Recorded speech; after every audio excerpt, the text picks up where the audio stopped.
जी, तो नासिर की एंट्री हो चुकी है। नासिर जो कि शाज़िया का भाई लगता है और अहमद और मुस्कान का मामू है। तो जी हाँ, तो उम्मीद तो है ये नासिर अब कुछ ना कुछ ज़रूर करेगा, यानी कि इस घर में हो रहे हर अत्याचार को, हर जुल्म को ये रोकने की कोशिश करेगा। लेकिन यह कोशिश नाकाम बना देगी उसी की बहन शाज़िया। तो जी हाँ, हम आपको बताते चलते हैं, लेकिन उससे पहले आपने हमारे चैनल को सब्सक्राइब नहीं किया तो जल्दी से हमारे चैनल को सब्सक्राइब कर लीजिए। तो जी नासिर आ चुका है। वो कहता है गुड्डी को, कैसी हो गुड्डी, तुम मुझे बहुत परेशान सी लग रही हो। इस पर गुड्डी खामोश हो जाती है। वो सोचती है कि मैं इस पर क्या जवाब दूं। इस पर वो कहता है, परेशान होने की ज़रूरत नहीं है। देखो, मैं तुम्हारा भी मामू हूँ। जैसे मैं अहमद और मुस्कान का मामू हूँ, उस तरह से मैं तुम्हारा भी मामू हूँ और मुझसे झिझकने की ज़रूरत नहीं है। जो तुम्हें चाहिए, जो बात हो, तुम मुझसे भी खुल के कर सकती हो और बिल्कुल परेशान ना हो। तुम बहुत अच्छी बच्ची लग रही हो मुझे। इस पर वो कहती है कि तुम किस तरह की बातें कर रहे हो। शाज़िया कहती है, तुम अपने काम से काम रखो। जो तुम्हारे भांजियाँ भांजे हैं उनसे ही रिश्ता बनाओ। फजूल किसी और से रिश्ता बनाने की ज़रूरत नहीं है। वो सिर्फ यहाँ पर औरंगज़ेब की भतीजी है, इससे अलावा और कुछ भी नहीं है। इस पर वो कहता है, शाज़िया आप किस तरह से बात कर रही हो। कोई बच्ची से इस तरह की बात करता है। छोटी सी बच्ची है, उससे प्यार से बात करो, उससे अच्छे से रहा करो। इस तरह इस बच्ची से पेश आना ये कोई तरीका नहीं है। तो जी हाँ, अब यहाँ पे गुड्डी की वजह से हंगामा होने वाला है दोनों बहन भाइयों में। तो अब आहिस्ता आहिस्ता ही इस चीज़ का इल्म भी होगा नासिर को कि आखिर उसकी बहन किस तरह के जुल्म कर रही है उस बेचारी गुड्डी पर। लेकिन यहाँ पर आपको बताते चलते हैं, अब शाज़िया का सब्र टूट चुका है। जी हाँ, तो अब शाज़िया पहले वाली शाज़िया बनती हुई नज़र आएगी आपको, क्योंकि जो ही उसने इस बात का पता चला है कि गुड्डी की वजह से मेरा बेटा अहमद बहुत ज़्यादा परेशान है। उसने वो ख़तरनाक चीज़ें देख ली हैं जिसका कि मैं कभी गुमान भी नहीं करती थी। इस गुड्डी ने मेरे बेटे को बहुत डराया है और वो दिल ही दिल में कहती है कि अब तुम्हें मैं नहीं छोड़ने वाली। गुड्डी, तुम क्या समझती थी मेरे से अब खुश इलाकी के ड्रामे नहीं होते। बस ख़त्म हुआ ये खेल।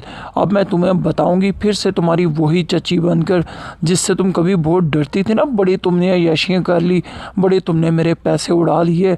तो इस पर अब उसको बहुत ज़्यादा जलीलो-ख्वार करती हुई नज़र आएगी ये शाज़िया। तो उसको कहती है कि तुम अब घर का सारा काम किया करोगी। अब तुम भूल जाओ ये जो शहज़ादियों वाले में तुम्हारे नाज उठा रही थी ना, अब ये तुम सारा कुछ भूल जाओ। मेरे से अब ज़्यादा ये ड्रामे नहीं होते। बस हो गया अब तो। चलो जाओ, जल्दी से जाओ, किचन के सारे काम करो, जल्दी से बर्तन सारे साफ़ करके आओ। तो इस तरह से तो गुड्डी तो बेचारी हैरानो परेशान हो जाएगी कि आखिरकार ये क्या हो गया, चच्ची को एकदम से क्या हो गया।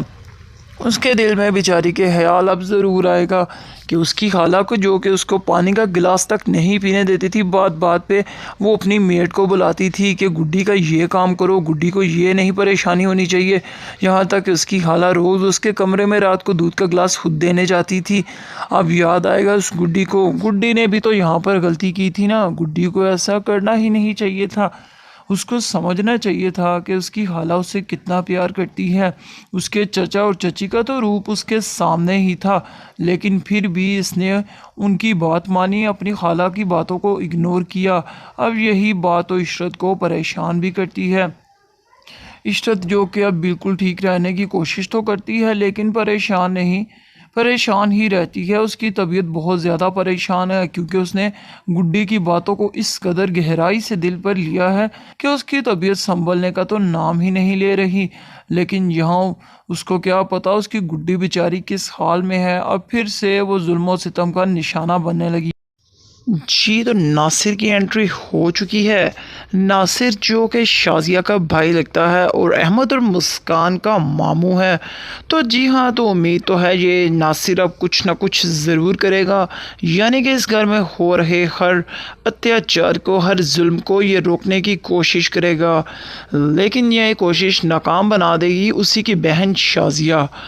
तो जी हाँ, हम आपको बताते चलते हैं, लेकिन उससे पहले आपने हमारे चैनल को सब्सक्राइब नहीं किया तो जल्दी से हमारे चैनल को सब्सक्राइब कर लीजिए। तो जी नासिर आ चुका है। वो कहता है गुड्डी को, कैसी हो गुड्डी, तुम मुझे बहुत परेशान सी लग रही हो। इस पर गुड्डी खामोश हो जाती है। वो सोचती है कि मैं इस पर क्या जवाब दूं। इस पर वो कहता है, परेशान होने की ज़रूरत नहीं है। देखो मैं तुम्हारा भी मामू हूँ, जैसे मैं अहमद और मुस्कान का मामू हूँ उस तरह से मैं तुम्हारा भी मामू हूँ, और मुझसे झिझकने की ज़रूरत नहीं है। जो तुम्हें चाहिए, जो बात हो तुम मुझसे भी खुल के कर सकती हो, और बिल्कुल परेशान ना हो। तुम बहुत अच्छी बच्ची लग रही हो मुझे। इस पर वो कहती है कि तुम किस तरह की बातें कर रहे हो। शाजिया कहती है, तुम अपने काम से काम रखो, जो तुम्हारे भांजियाँ भांजे हैं उनसे ही रिश्ता बनाओ। फजूल किसी और से रिश्ता बनाने की ज़रूरत नहीं है। वो सिर्फ यहाँ पर औरंगज़ेब की भतीजी है, इससे अलावा और कुछ भी नहीं है।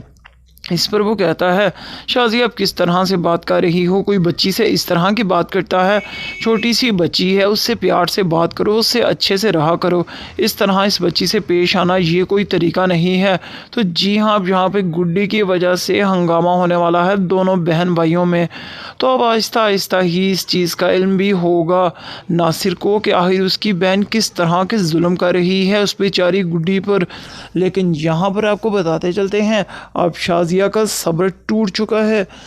जी हाँ, तो अब शाजिया पहले वाली शाजिया बनती हुई नज़र आएगी आपको, क्योंकि जो ही उसने इस बात का पता चला है कि गुड्डी की वजह से मेरा बेटा अहमद बहुत ज़्यादा परेशान है, उसने वो ख़तरनाक चीज़ें देख ली हैं जिसका कि मैं कभी गुमान भी नहीं करती थी। इस गुड्डी ने मेरे बेटे को बहुत डराया है, और वो दिल ही दिल में कहती है कि अब तुम्हें मैं नहीं छोड़ने वाली गुड्डी। तुम क्या समझती थी मेरे से अब खुश इलाकी के ड्रामे नहीं होते, बस ख़त्म हुआ ये खेल। अब मैं तुम्हें बताऊंगी फिर से तुम्हारी वही चची बनकर जिससे तुम कभी बहुत डरती थी ना। बड़ी तुमने अय्याशियाँ कर ली, बड़े तुमने मेरे पैसे उड़ा लिए। तो इस पर अब उसको बहुत ज़्यादा जलीलो हवार करती हुई नज़र आएगी ये शाजिया। तो उसको कहती है कि तुम अब घर का सारा काम किया करोगी, अब तुम भूल जाओ ये जो शहज़ादियों वाले में तुम्हारे नाज उठा रही थी ना, अब ये तुम सारा कुछ भूल जाओ। मेरे से अब ज़्यादा ये ड्रामे नहीं होते, बस हो गया अब तो। चलो जाओ, जल्दी से जाओ, किचन के सारे काम करो, जल्दी से बर्तन सारे साफ़ करके आओ। तो इस तरह से तो गुड्डी तो बेचारी हैरानो परेशान हो जाएगी कि आखिरकार ये क्या हो गया, चच्ची को एकदम से क्या हो गया। उसके दिल में बेचारी के ख्याल अब ज़रूर आएगा कि उसकी खाला को, जो कि उसको पानी का गिलास तक नहीं पीने देती थी, बात बात पे वो अपनी मेड को बुलाती थी कि गुड्डी का ये काम करो, गुड्डी को ये नहीं परेशानी होनी चाहिए। यहाँ तक कि उसकी खाला रोज़ उसके कमरे में रात को दूध का गिलास खुद देने जाती थी। अब याद आएगा उस गुड्डी को, गुड्डी ने भी तो यहाँ पर गलती की थी ना, गुड्डी को ऐसा करना ही नहीं चाहिए था। उसको समझना चाहिए था कि उसकी खाला उससे कितना प्यार करती है। उसके चचा और चची का तो रूप उसके सामने ही था, लेकिन फिर भी इसने उनकी बात मानी, अपनी खाला की बातों को इग्नोर किया। अब यही बात तो इशरत को परेशान भी करती है। इशरत जो कि अब बिल्कुल ठीक रहने की कोशिश तो करती है, लेकिन परेशान ही रहती है। उसकी तबीयत बहुत ज़्यादा परेशान है, क्योंकि उसने गुड्डी की बातों को इस कदर गहराई से दिल पर लिया है कि उसकी तबीयत संभलने का तो नाम ही नहीं ले रही।